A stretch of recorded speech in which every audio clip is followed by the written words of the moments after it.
Good morning, everyone. My name is Maya Luria with TMC for Seniors, and I have Mary Mellady here with me today. Mary is the Director of Connected Health and Wellness over at TMC, and she is going to speak with you today regarding heart-healthy meals and snacks during Heart Month. So welcome, Mary. Thank you, Maya. And here's my disclaimer is that I have the wrong title. So sorry, we'll still talk about healthy meals and snacks, but we're going to talk about eating to your heart's content. So with that, today we're going to talk about what's the truth about nutrition and heart health, because we hear a lot of different things, read a lot of different things. Can I really eat all the butter and cheese I want? There's one of the new fads, not even new. One of the fads right now is whole fat dairy products, whole fat milk, whole fat yogurt. So can we really do that? Are eggs good or bad? Always comes up. Sugar, what's the problem with sugar? And what should I do to show my heart a little love? Because we need to take care of ourselves, especially during Heart Month, and especially following 2020. So fact or fiction, eating butter. So right there on Times. Superfoods. Are there superfoods? Can you lose weight with coconut oil? Going to tell you these are all false. You can have some butter. Can't eat it to your heart's content. What makes a superfood super is just some of the properties, but unfortunately, we often see the word superfood and then think that we can eat as much as we want. So now we can eat as much dark chocolate as we want and drink as much red wine as we want, and that is not necessarily the truth.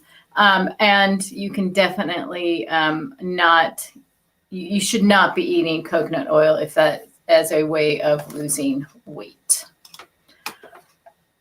So some of the things that are risk factors for heart disease are as we age, our risk for heart disease increases.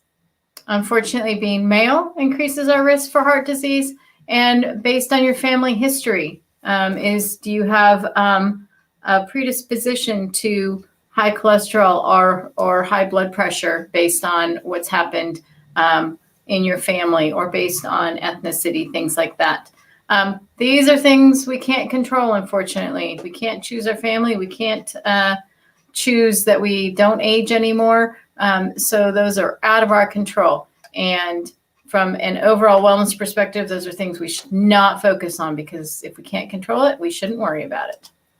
Things we can control, though, that are major risk factors for coronary heart disease and heart attacks is smoking, physical inactivity, high blood cholesterol, high blood pressure, being overweight or obese, and diabetes. All of these are things that we can control through our behaviors and what we're eating.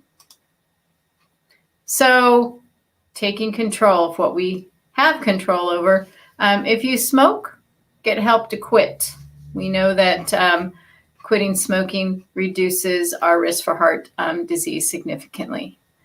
Being physically active in whatever way is best for you. So walking, lots of people ask me and dietitians around the world, what's the best exercise? And the answer is the one that you will actually do. So the thing about physical activity is it has to be something that you enjoy and that you're going to stick with.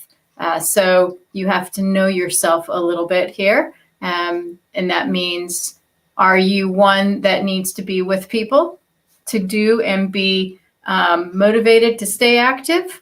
Are you more of needing to be in a climate controlled environment? So that means you need to stay inside when the weather gets warm. Or do you need to be out and off and away from people? So knowing these things can help you identify what activity is going to be best for you.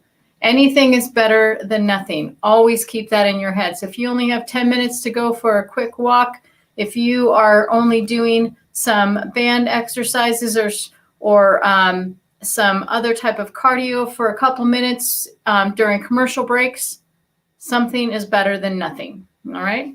And then what we're going to spend most of our talk about is making healthier choices when deciding what to eat. That is a big thing that we can control. And this past year with COVID, we've had many things change for us, and the way that we eat and where we eat and who we eat with and our shopping has all changed and is evolving. And so, but the overarching thing that has not changed is we still need to be making some healthy choices. All right, so there's 3 things that we want to limit in order to keep our heart healthy: solid fats, extra sugars, and salt. So we're going to go through each one of those. So here's the truth about solid fats. Solid fats, these are the things that we're considering those unhealthy fats. They're solid at room temperature. And when I say room temperature, I mean the normal room temperature. It's not our hottest summer day when even Crisco melts. I'm talking an average room temperature. They're solid. So things like the fat around red meat, that's white, that marbling that gives the red meat its flavor, is also saturated fat, bad for our heart. The skin on the chicken, favorite part of everybody's fried chicken meal is the fried skin, and that's the worst part for us. Milk fat, whether it's in the form of milk or cheese or butter or those whole fat yogurts, those are unhealthy for our heart. And the tropical oils. And I've bolded coconut oil because there is this controversy about the benefits or the negative aspects of coconut oil. Are they good for us? Is it not? But from a perspective of a dietitian and most medical professionals, coconut oil is not good for our heart. Palm oil, palm kernel oil, and cocoa butter, not good for the inside of our bodies. Coconut oil and cocoa butter is fabulous for your skin, for your nails, for your hair, for your dog's noses and paws. It's not good for any of us to actually ingest, though, too much of. As an educated dietitian, based on scientific opinion, we cannot recommend coconut oil as a healthy fat. So here we have Vanny Harry, the food babe, or any other influencer, that you'll hear a lot of things about coconut oil. I've had somebody come and tell me that they were eating 2 tablespoons of coconut oil every single day and couldn't figure out why she was gaining so much weight. Well, I can tell you why. But the American Heart Association, use coconut oil only on your skin, not in your food. And then from Tufts University, from the Cardiovascular Nutrition Laboratory, 50 years of research shows that diets high in saturated fat is associated with an increased risk of heart attack and stroke. And so that is coconut oil. Coconut oil is higher in saturated fat than butter is. So please do not use coconut oil as your primary cooking oil or as a spread, or to eat just by the spoonful. Things that are healthier choices are the unsaturated fats, things that are liquid at room temperature. Olive oil, canola oil, sesame seed oil, anything that is liquid when it's sitting at room temperature. Nuts, seeds, and their butter derivatives, so almond butter, peanut butter, even sunflower seed butter are all healthy fats. Avocados and olives, are healthy choices. Remember, though, that even though we talk a lot about how healthy nuts are, that we want to use olive oil, that avocados are heart healthy, they still are very high in calories, so we can't eat them endlessly. We cannot eat the peanut butter out of the jar all day long. That would not be good for us. And here's the sad news. A serving of avocado is only an eighth. It is not the whole avocado. So again, because there's a lot of calories attached, even with healthy fats. Omega-3 fatty acids are a type of unsaturated fat. We believe that they help with inflammation. And so we encourage people to eat fish that is the best source of omega-3 fatty acids. Specifically, I've listed here salmon, tuna, mackerel, and sardines. But if you're not a big fish person, the recommendation is that you eat 2 servings of fish a week. But if you aren't going to do that, then some good plant sources are also walnuts, canola oil, ground up flaxseed that you can sprinkle on top of a salad, chia seeds that you can mix in with a smoothie, or leafy green vegetables, a lot of leafy greens. So those are some alternative sources to that fatty fish.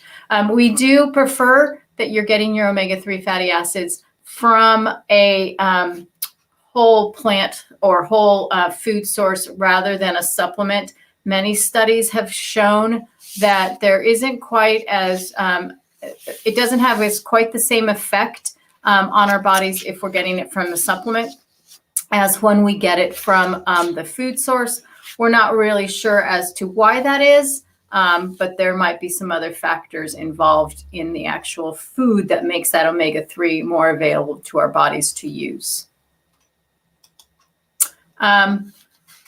Look for alternatives that are lower in saturated fat. So if you love that taste of avocado, use the 1/8, but then maybe mix the avocado in if you need a little bit more volume and you're making something like a guacamole. Maybe you could use a smaller amount of avocado, mix it with either some cottage cheese or some non-fat Greek yogurt to kind of create more volume without creating more high fat content. If you enjoy that taste of butter, use it in smaller portions to just give the flavor. Even that coconut oil, if you're making some dish that would really enhance the flavor, then use primarily olive oil for the cooking process and add just a little bit of coconut oil or a little bit of the butter for the flavor. That's really what we want to be using those items for.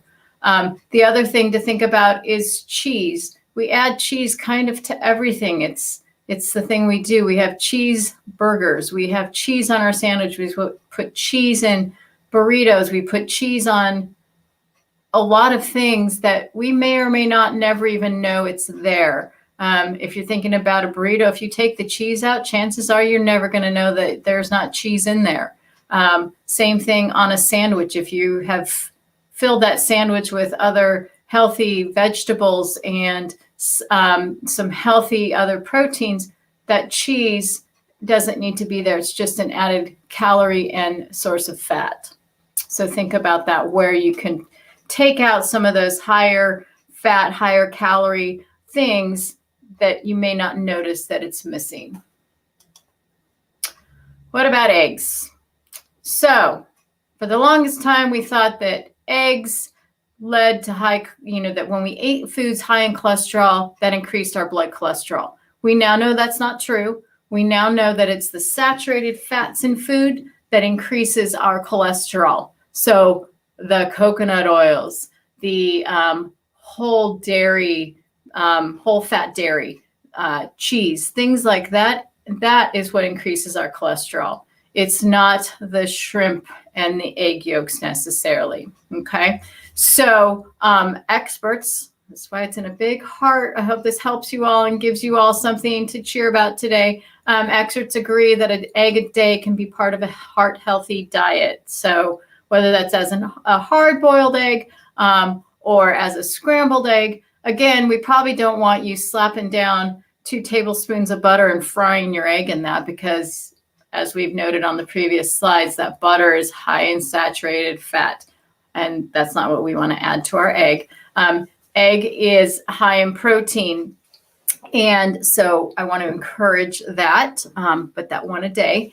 And the yolk is where the cholesterol is, so if you are advised to not have so much cholesterol in your diet, you can have your 1 egg and then maybe have 2 other egg whites and mix that in, and you could have a 3 egg omelet with only 1 egg yolk. So that's something to think about as well.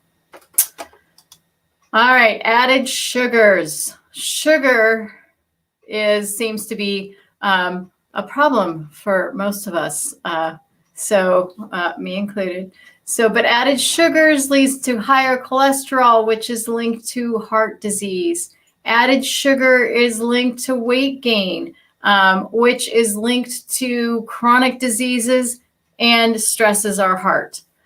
So we want to understand the difference between an added sugar and a natural sugar. So there's naturally occurring sugars in things like milk, in fruits, in grains, in many of the foods that we eat. And then food manufacturers add even more sugar to it. So let's take something like a yogurt that if it doesn't have any flavoring to it, has sugar in it because there's lactose, and lactose breaks down to sugar. But then they add in the caramel swirl on top, or the strawberry jam, which they're calling real strawberries, which is not. And so they're adding all this extra added sugar to the naturally occurring sugar. So that's why there is a new label out recently where you're going to see what is total sugars and then what is added sugars. You want to avoid all of those extra added sugar. The naturally occurring sugar is fine. The sugar you find in fruit and in those milk products is fine. What you want to be aware of is food manufacturers, very smart, and they know that you all are going to start to be a lot more aware of what's going into your food once they've started to have to label added sugar, that now they're using fruit juice in a concentrated form as their added source of sugar. And so when they're labeling it, they can put fructose, and hoping that might trick some of us into thinking, oh, it's just fruit. But they're using those concentrated sources of juice to add additional sweeteners to food. So be aware and look on those labels. Do your part by not adding just straight up sugary foods into your diet, like sodas, like the coffees that are more other stuff than just coffee. You know what I'm talking about? The frappuccinos, the lattes with the huge thing of whipped cream on top and drizzled. And I say this with a total smile because I make those for people as treats here at the hospital, but it's a treat. And so enjoy them as an indulgence, not as your everyday lifestyle. So avoiding those extra sugars, the candies, the desserts. We're home a lot more now just because of what's going on, that having those things around the house are probably a lot more tempting. So the old adage of don't have it in the house is so much more true now, because since we're home all the time. If you're working from home, you might have a higher chance of going and surfing through the kitchen to see what might be there that might be a little bit more interesting than whatever else you should have been working on. So avoid having those things that are high in sugar around the house. The recommendation is to limit our added sugar to no more than 6 teaspoons for women and 9 teaspoons per men, and that's per day. That doesn't sound like very much because it isn't. So use it wisely. All right, so other things I started talking about was choose the unsweetened beverages. So rather than choosing soda, try either a unsweetened sparkling water. Add some fruit to your water, something like that. Choose tea, or if you can cut back on how much sugar you're adding to your coffee. Look at labels and cut back slowly, because otherwise it's going to be a hard change. And when things are super hard for us as humans, we're less likely to want to do that. And so maybe making a small change, and maybe not cutting back on getting rid of all your soda, but reducing how much you drink each day, and maybe substituting one with an unsweetened beverage. and then slowly getting rid of more. So think of small changes that you can make in order to reduce that, how much sugar you're having in your diet. If you choose an artificial sweetener, this is completely a personal decision. We don't have any recommendation around artificial sweeteners that you should or shouldn't. It is often the best choice for folks that have diabetes. And we get a lot of questions about which is the best artificial sweetener. Again, it's a personal decision. The one that we feel best about recommending is stevia. It seems to have fewer side effects. It comes originally from a pretty natural source, and there's a lot of research in other countries about the safe use of stevia. And so this looks like either Truvia or the Purevia brands. There's a few others out there too. Okay, so I mentioned that solid fats we need to reduce, sugars we need to reduce, and salt. Salt is the other thing that can be harmful to our hearts. As humans, our body needs salt or sodium, but we don't need as much as we're getting from our diet.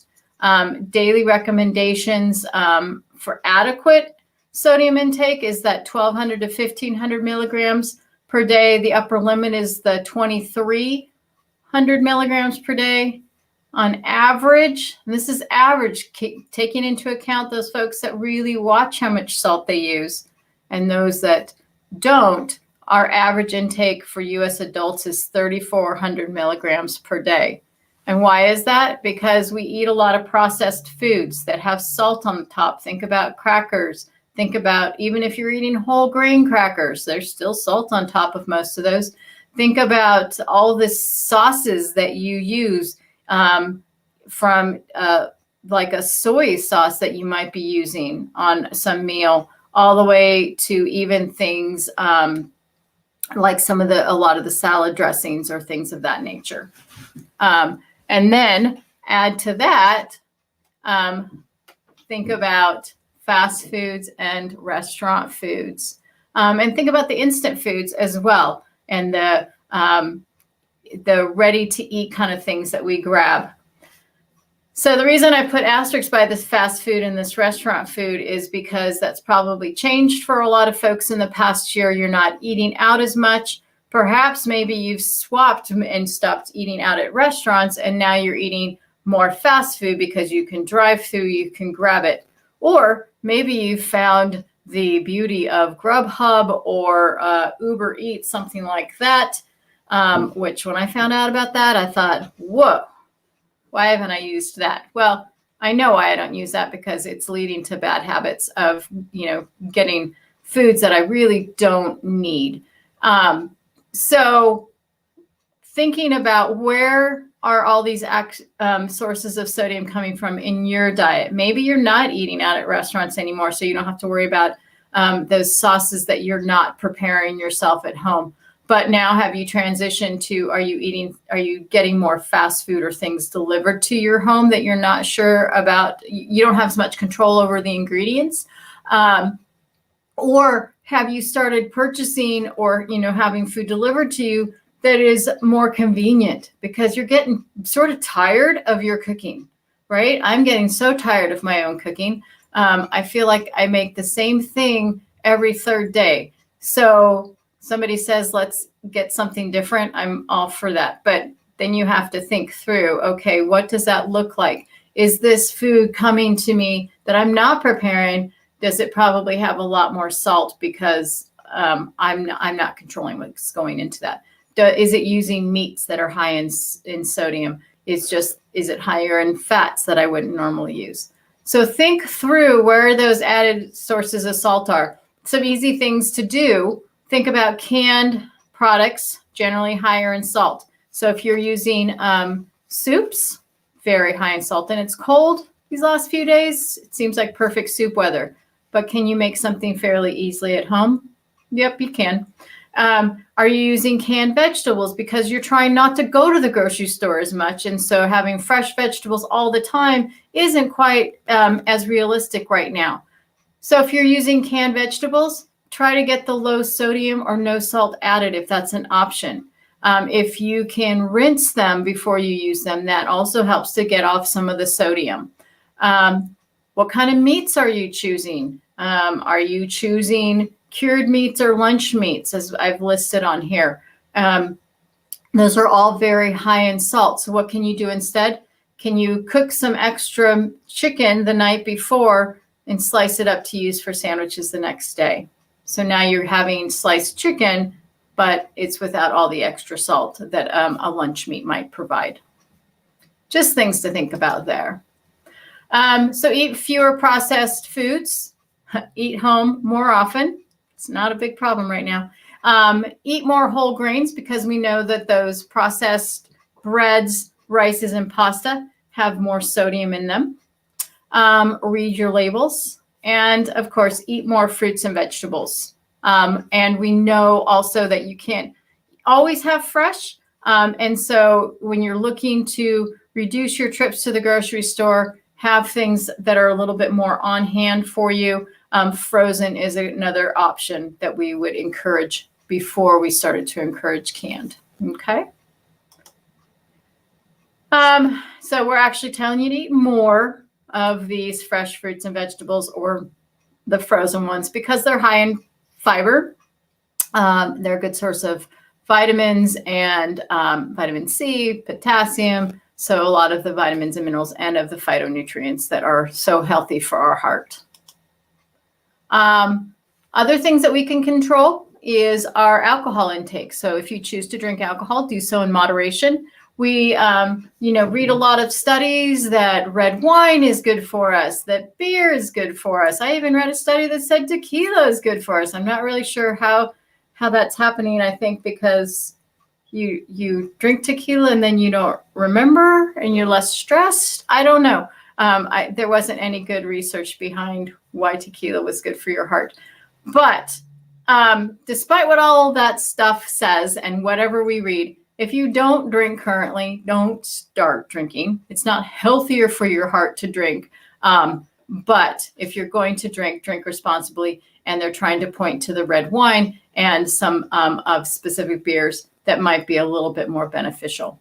And so what does moderation look like? It's 1 drink or less per day for women and 2 drinks or less for men. Again, those men get more alcohol, they get more sugar. And it's based on because men generally are more metabolically active. They generally have more muscle mass than women do. And so they use a lot of their energy differently and more efficiently. So 1 drink, what does that equate to? It's a 12-ounce beer. It's a 4 to 5 ounce wine, and a 1.5 ounce of a 80 proof spirit, or 1 ounce of a 100 proof spirit. Okay. So, the 1 glass of wine a day is not the big goblet. Can you see me doing this? It's a big goblet. It's an actual small glass of wine. Sorry. So you get 1 egg a day, but you have to cut down on your wine. So I gave you something good and something to work on. Other healthy habits, sleep. Good quality sleep is very important for our heart. Experts recommend that 7 to 9 hours for adults, even more for kids and teenagers. Inadequate sleep is associated with an increased risk for heart disease, cardiac arrest, and stroke. And the reason they think this is because a lack of when we sleep, that allows our body to regenerate, to do its work, to kind of reset itself. I'm trying to think of how to say this without spewing out some clinical term. And without that, it also helps to reset our cortisol levels, our stress hormones, many of our hormones. And so without that adequate sleep, we notice this increased and sustained level of those unhealthy hormones, the cortisol, the insulins, that can be detrimental to our heart. Okay, so like our lovely cat here, take a nap. It's good for us, and it makes us happier too, which is our next one. Being happy can also help our heart. Observational studies have shown that there is a correlation between happiness and a lower heart rate, lower blood pressures, which then equates to a lower risk for heart disease. It also helps, has been shown to be linked to lower our chances for other chronic diseases. So, and again, the thinking is that happiness helps to reduce our stress hormone, that cortisol that then links to the insulin. And so it's just kind of this whole trickle effect. So get some sleep. That always makes us happier, and reduce your risk for those chronic diseases, especially heart disease.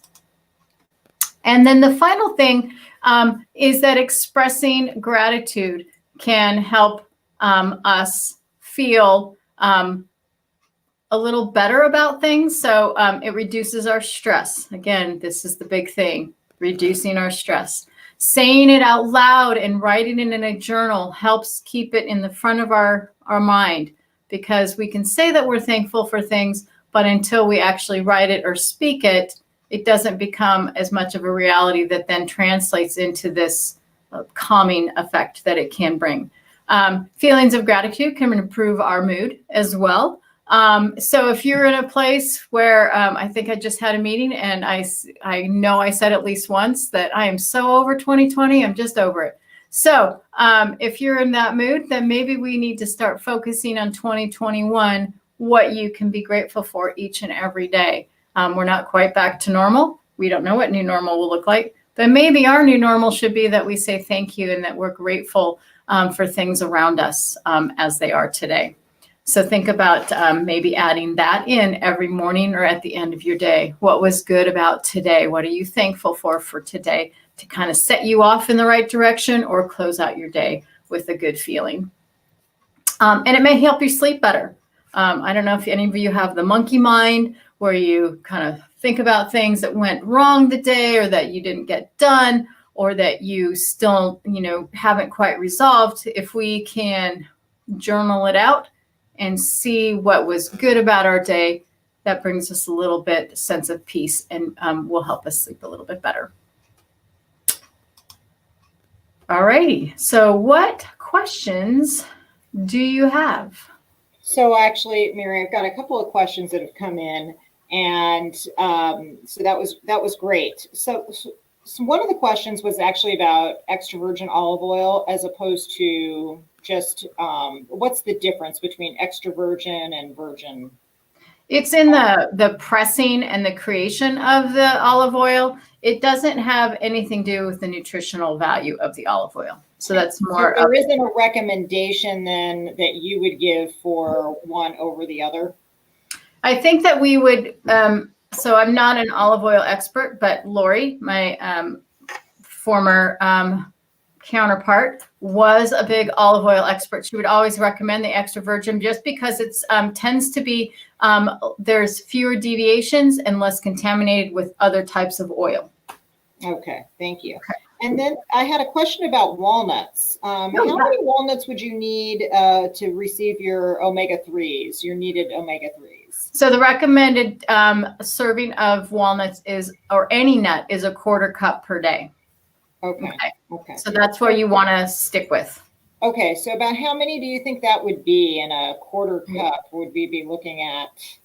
I'm going to guesstimate 5. 5? Maybe. Okay. Yeah, so it's not very many then. Okay. It's not very many. And I would say I would go home and test it, but since I'm allergic to nuts, I'm not going to. Sorry. But that's not very many. So 1/4 cup is the recommended amount for any of those nuts. Yep. And then there was a question when you were speaking about the salt or the sodium content, and talking about soups. Do you know if you can put a piece of potato in a soup to absorb some of that additional salt? I've actually heard that before as well. I have too, but I don't know if that's truth or not. I haven't seen any studies on that, but You know what? I'll look into that and I'll get you an answer.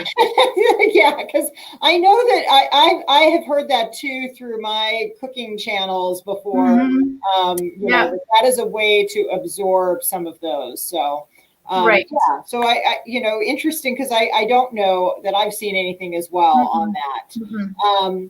Do you?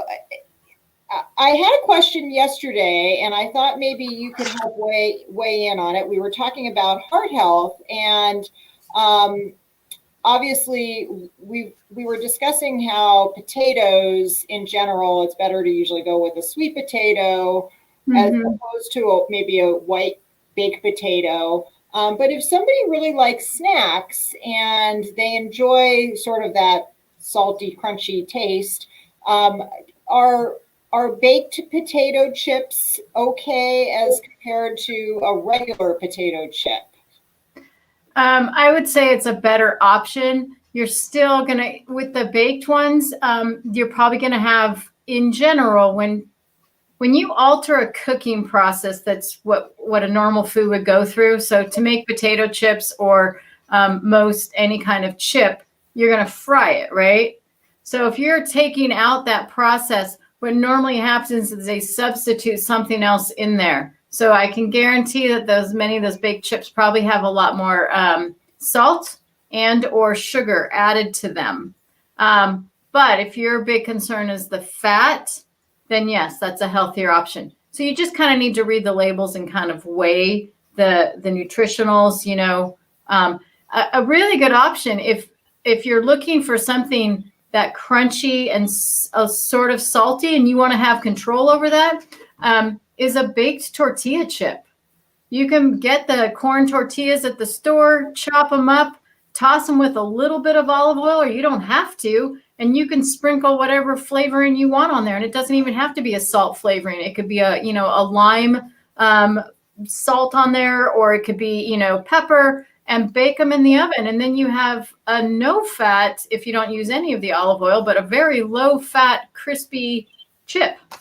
Yeah, I really love, you can purchase at, like, for instance, at Trader Joe's, they have that everything bagel blend, spice. And so, or it's not really a spice, but, it's a blend of different, different ingredients. And I think that's always, there's some fun things there that you might be able to purchase as well that would help you to maybe come up with some other flavoring alternatives too. Yep.